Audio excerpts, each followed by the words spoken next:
అదేంటి నిర్మాత లేకుండా సినిమా ఎలా తీస్తారు అనే కదా మీకు డౌట్.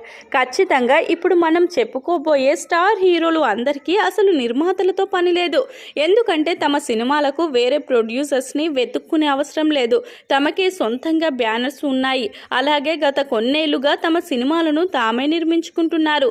అలా సొంత బ్యానర్స్ పై సినిమాలలో నిర్మించుకుంటూ తామే హీరోలుగా నటించడం వల్ల నష్టం వచ్చినా కష్టం వచ్చినా వారికే ఉంటుంది. అలాగే లాభాలు వచ్చినా కూడా సదరు హీరోలే లాభపడతారు.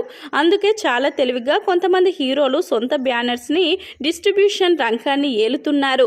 మరి ఆ స్టార్ హీరోలు ఎవరు అనే విషయాలను ఇప్పుడు తెలుసుకుందాం.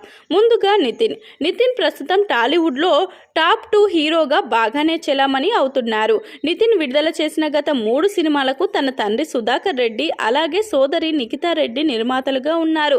ఇప్పుడు తాను తీయబోతున్న మరో 2 సినిమాలకు కూడా తన సొంత బ్యానర్లోనే నిర్మించబోతున్నారు. ఇలా మరొక ప్రొడ్యూసర్స్కి అవకాశం ఇవ్వకుండా పూర్తిగా సొంత సంస్థకే పనిచేస్తున్నారు.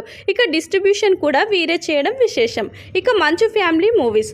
మంచు ఫ్యామిలీ నుంచి ఏ హీరో వచ్చినా ఎవరు సినిమా తీసినా తమ సొంత బ్యానర్ పైనే తీయడం విశేషం. వీరికి బయట ప్రొడ్యూసర్స్తో అస్సలు పని లేదు. ఓవైపు మంచు విష్ణు, మరోవైపు మంచు మనోజ్, లేదంటే మంచు లక్ష్మితో సహా అందరూ సొంత బ్యానర్లపైనే పనిచేస్తున్నారు. ఇక బెల్లంకొండ శ్రీనివాస్ సైతం తన తండ్రి బెల్లంకొండ సురేష్ ప్రొడక్షన్ హౌస్లోనే హీరోగా లాంచ్ అయ్యాడు. ఇతడు ఏ సినిమా చేసినా తండ్రి సురేష్ ఎన్ని కోట్లైనా పెడతాడు కాబట్టి ఇంకా హీరో అవ్వాలని తాపత్రయంతో సినిమాలు తీస్తూనే ఉన్నాడు. సందీప్ రెడ్డి వంగ దర్శకత్వం వహించిన అన్ని సినిమాలకు తన సొంత అన్నయ్యే నిర్మాతగా ఉన్నారు. అందుకే మరొక ప్రొడ్యూసర్స్ని వెతుక్కునే పని ఆయనకు లేదు.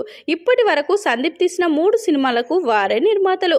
ఇక లెజెండ్ శర్వన్ తీసే ప్రతి సినిమాకి మరొక ప్రొడ్యూసర్తో పని లేదు. ఎన్ని కోట్లైనా తానే పెట్టుకోగల కెపాసిటీ ఉన్న బిజినెస్ మ్యాన్. సినిమాపై ఉన్న ఫ్యాషన్తో ఈ మధ్య హీరోగా కూడా మారారు. అందుకే వేరే ప్రొడ్యూసర్స్కి నష్టం చేయడం ఇష్టం లేక తానే సొంతంగా ప్రొడక్షన్ చేసుకుంటున్నారు.